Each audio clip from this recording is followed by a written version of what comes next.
করে দেন। ওদিকে traveller Christie অ্যামির কাছে এসে বলেন যে তিনি জানেন ড্যানি এবং অ্যামি আসলে হানিমুনে যাচ্ছেন না। এখন অ্যামি সত্যিটা বলে দেন। তিনি বলেন যে তিনি একজন ধনী ব্যবসায়ীর মেয়ে ছিলেন এবং ড্যানি তাদের বাড়ির ড্রাইভার ছিল, কিন্তু দুজনে একে অপরকে ভালোবাসতে শুরু করেন এবং যখন তাদের মনে হয় যে তাদের পরিবার এই সম্পর্ক কখনো মেনে নেবে না, তখন দুজনে ঘর ছেড়ে আমেরিকা পালিয়ে যাচ্ছিলেন। ক্রিস্টি বুঝে যান যে তারা বাকিদের কাছে মিথ্যে বলেছিলেন, যাতে কেউ তাদের সন্দেহের নজরে না দেখে। ওদিকে কার্লোস সবাইকে একটি ভালো খবর দেন। তিনি বিমানের ধ্বংসাবশেষের মধ্যে একটি জিপিএস ডিভাইস খুঁজে পেয়েছিলেন। তিনি বলেন যে যদি তিনি এই ডিভাইসটিকে পাশের পাহাড়ের চূড়া পর্যন্ত নিয়ে গিয়ে অ্যাক্টিভেট করে দেন, তবে হয়তো সাহায্য পাওয়া যেতে পারে। তার সিগন্যাল অনেক দূর পর্যন্ত যাবে।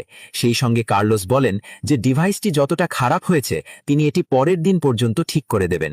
এটি শুনে সবাই কিছুটা স্বস্তির নিঃশ্বাস নেন, কারণ অবশেষে তারা বের হওয়ার একটি আশা দেখতে পেয়েছিলেন। কার্লোস জানান যে তার বাবা আগে ইলেকট্রিশিয়ান ছিলেন এবং তিনি তাদের থেকেই এইসব কাজ শিখেছিলেন, কিন্তু তিনি নিজে একজন ফাইটার হতে চেয়েছিলেন, তাই তিনি তার বাবার কাজ ছেড়ে দেন। তখনই জ্যাক বলেন যে ঠিক আছে, আজ কার্লোস জিপিএস ডিভাইস ঠিক করবে এবং কাল সকালে সবাই পাহাড়ে চড়ে সেটি অ্যাক্টিভেট করবেন। কিন্তু তখনই লিসা একটি খারাপ খবর দেন। তিনি জানান যে তাদের খাবার চুরি হয়ে গেছে। যদিও তাদের এখানে আটকে থাকার মাত্র একদিন হয়েছিল, যে খাবার 3 দিন চলার কথা ছিল তা প্রায় শেষ হয়ে গিয়েছিল। এখন জ্যাক এবং ক্রিস্টি সঙ্গে সঙ্গে বিমানের ভেতরে গিয়ে তদন্ত করতে শুরু করেন যে খাবার আসলে কে চুরি করেছে। তারা বুঝতে পারেন যে কেউ ইচ্ছে করে রেশন শেষ করেছে। এরই মধ্যে জ্যাক লক্ষ্য করেন যে ক্রিস্টি খুব প্রফেশনাল পদ্ধতিতে তদন্ত করছেন। তখন তিনি বলেন যে তিনি কোনো সাধারণ ট্রাভেলার হতে পারেন না, কারণ সাধারণ মানুষ এইভাবে তদন্ত করে না। তখন অবশেষে ক্রিস্টি সত্যিটা বলেন। তিনি আসলে একজন রিপোর্টার ছিলেন, যিনি বিভিন্ন দেশে গিয়ে গ্যাং এবং অপরাধীদের পর্দাফাশ করতেন।